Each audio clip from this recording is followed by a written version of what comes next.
Hey guys, welcome back to Skyline Stroll. So a while back I did a video on breaking habits of the old self, trying to let go of old ways of being and becoming a new person, and implementing new habits into your life on a regular basis. And so I thought I'd do a follow-up video on that one, a part 2 if you will, and also talk about the inevitable relapses on bad habits and any potential addictions you might experience. So because when you do decide you want to kick a trait about yourself to the curb, you are going to find it rather hard to do that just consistently out the door. Just tell yourself, yep, I'm done, I'm good. You're going to find yourself going back to it, and we're going to go into some great detail about that. Kind of go into what purpose our bad habits serve, where they came from, what emotions they're affiliated with, and also discuss a bit more about actually maintaining new habit lifestyles and changes you make in your life, and how to replace these old bad habits with new, more positive ones, and actually keep consistent and then add more over time and raise the amount you can do in each day. Because let's be real, we're going to make some initial improvements and be like, that's great, but I want more. And chances are you're not going to reach, if you've been going without needs or something you want for a really long time, chances are you're not going to reach that thing overnight or quickly. It takes time and consistent effort, so we're going to have to learn to figure out what needs are and aren't getting met and stuff like that, and we're going to talk more about that today. And we're also going to talk about building onto a routine once you have been consistent at a routine for a while, since the last video was about initially building a routine, and now I'm a bit more into building up my current routine, and I'm like, okay, let's elaborate on that more. So here in a minute I'm gonna get outside and take a walk, and we'll just have a nice long conversation about this. See you then. So I'm going to break today's video down into two different sections. One is going to be talking about, the first section is going to be talking about what to do when you relapse, how to be more consistent, what you can do to allow yourself more leeway, how to initially break the cycle and process your own emotions better, things like that, some of the nitty-gritty. And in the second section we'll talk more about what to do once you've broken the habits, the cycles, once you've put an end to some of this stuff, what to do with all that open room to build. It's going to feel a little empty for a bit, a little weird, a little uncomfortable, but so let's get into cycle breaking. All right. So our bad habits, a lot of times we want to address them themselves, as they feel like small little things in our lives that we can kind of just quickly remove to make a small impact in our life, to make things a little bit better. But the truth of the matter is they're normally the symptom of something else. Our bad habits stem from needs in our life that aren't being met, which makes total sense. Usually it's some kind of emotion we're trying to tune out or not feel because we're uncomfortable with it and don't want to accept it. So learning to take a moment and sit with your own discomfort and not need a distraction while you do that, and doing that with some amount of regularity, will help you prevent your life from being something you just don't want it to be. Pretty necessary steps for that, actually, I think. And on top of that, if you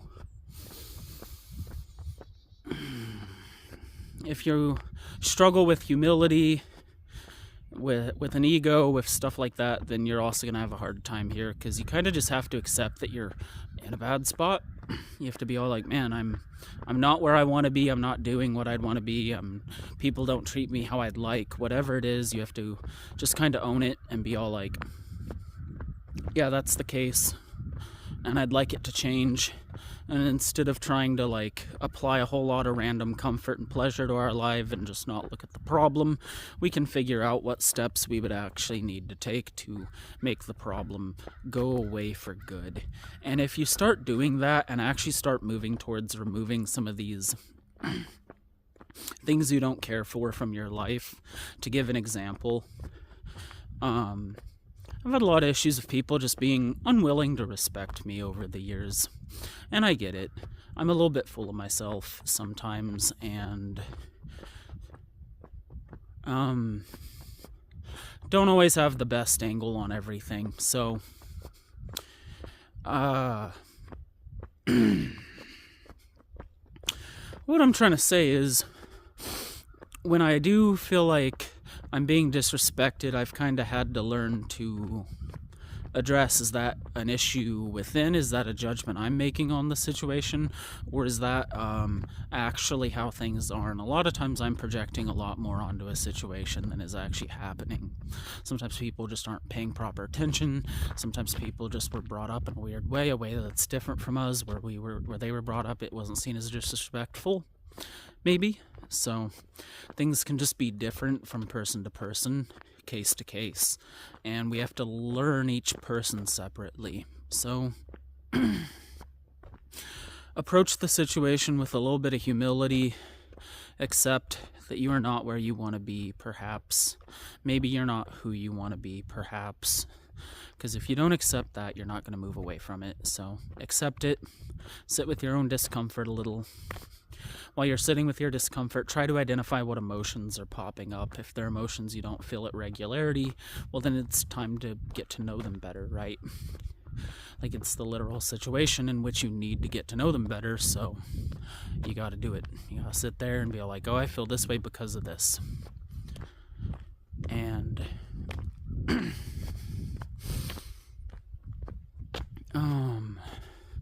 so on top of trying to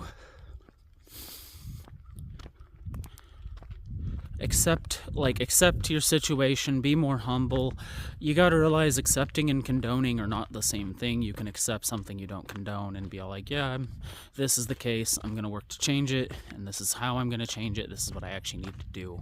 And then you can have a real game plan, let you actually do something with yourself, not just feel trapped in a cycle. So on top of the relapse thing,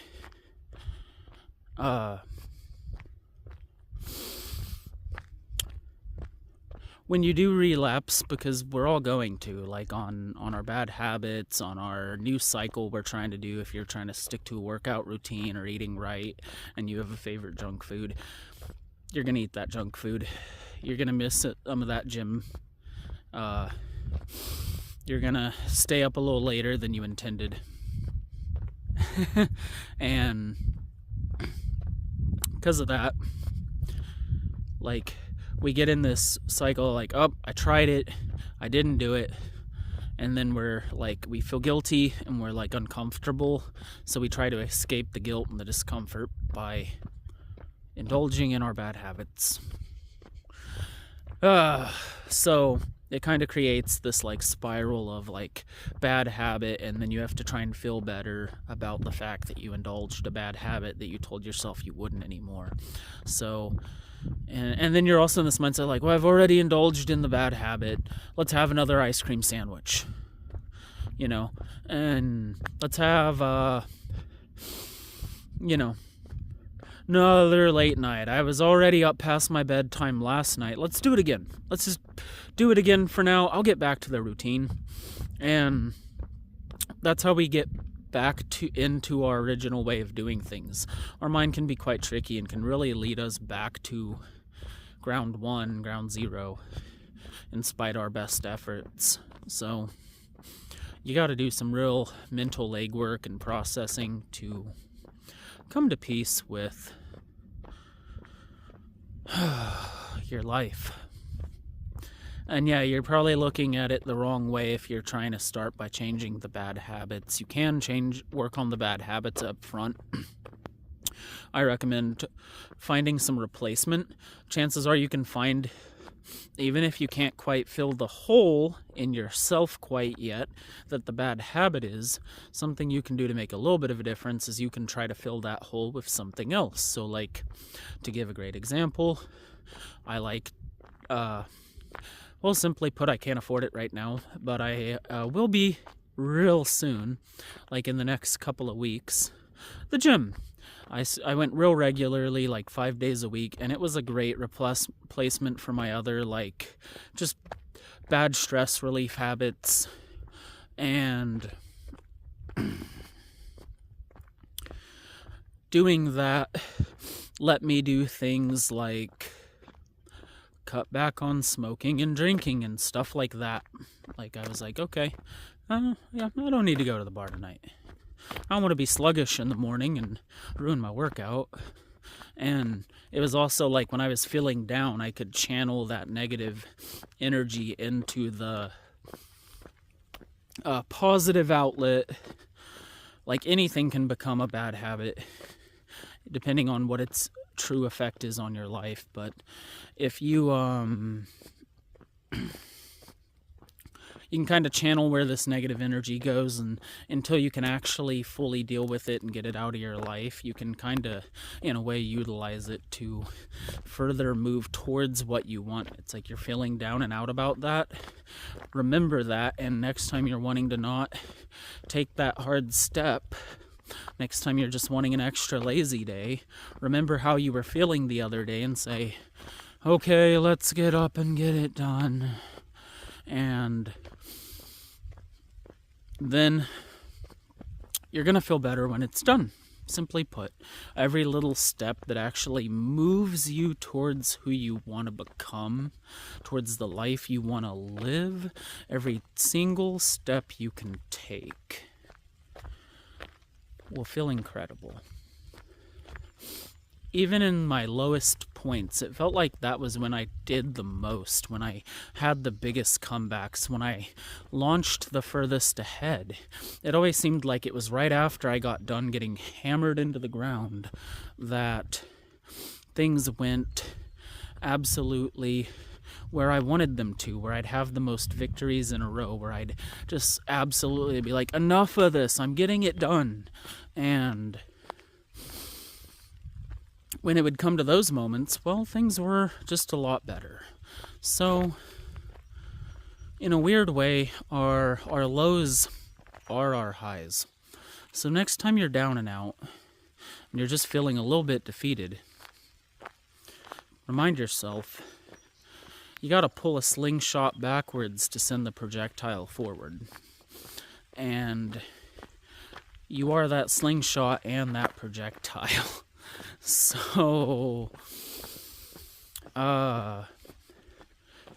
be intentional with where that projectile goes, simply put.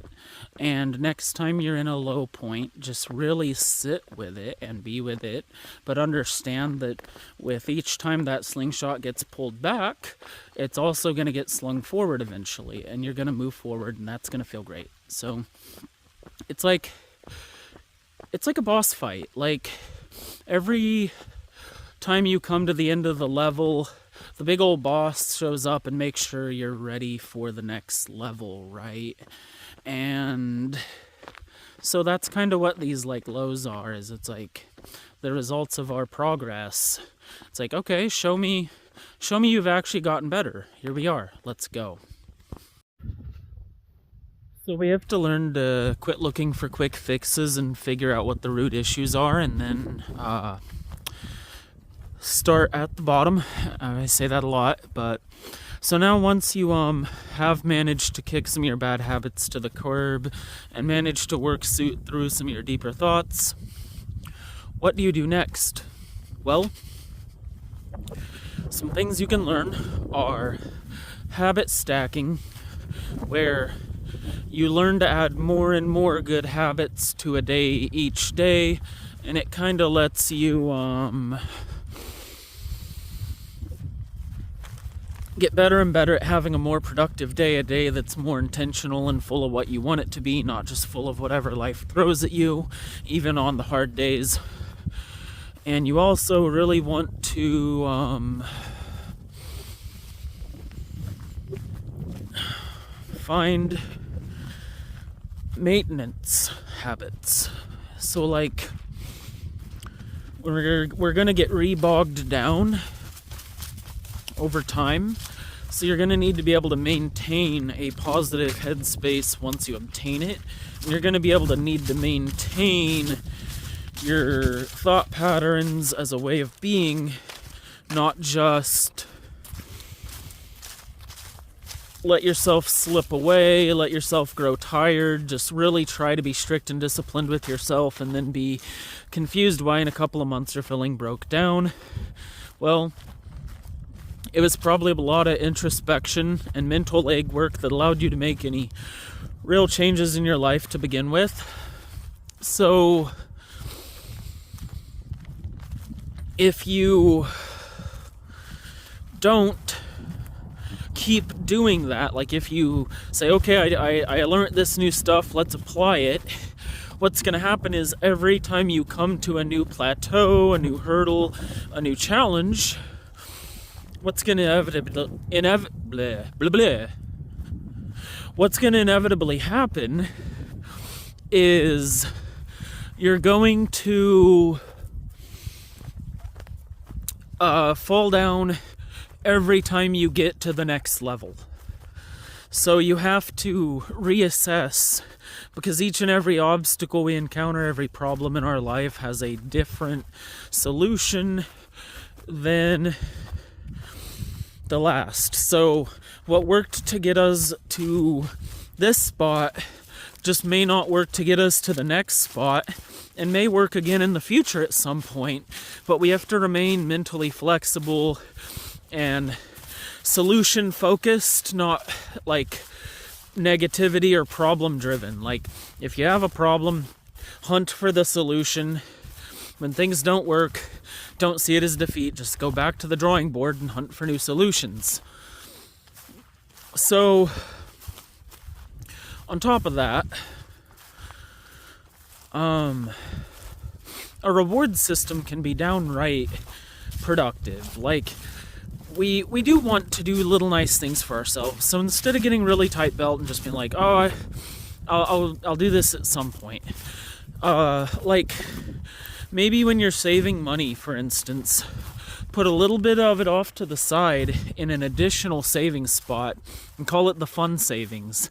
And in the weeks where you did the daily routine every day and were in bed at a decent hour and up at a decent hour and did whatever that nasty thing you didn't want to do is, maybe on those days you slip $2 in there, let it pile up, and you get in the habit of rewarding yourself for your own action instead of just for trying to feel good.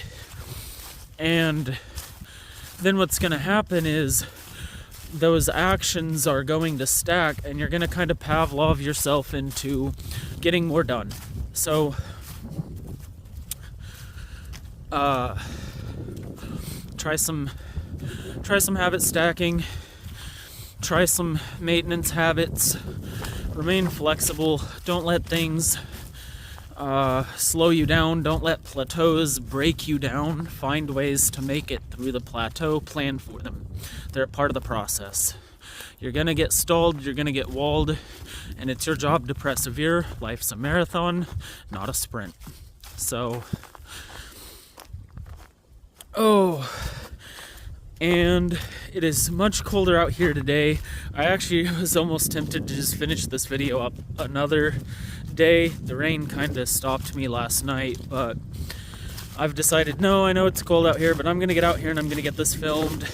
Then we'll get back inside, and then we can be warm. I can maybe play some video games. I've already done my work-related responsibilities for the day, so now I can get this YouTube video finished, and then I can finally relax. But I won't feel guilty about it because I'll have earned it.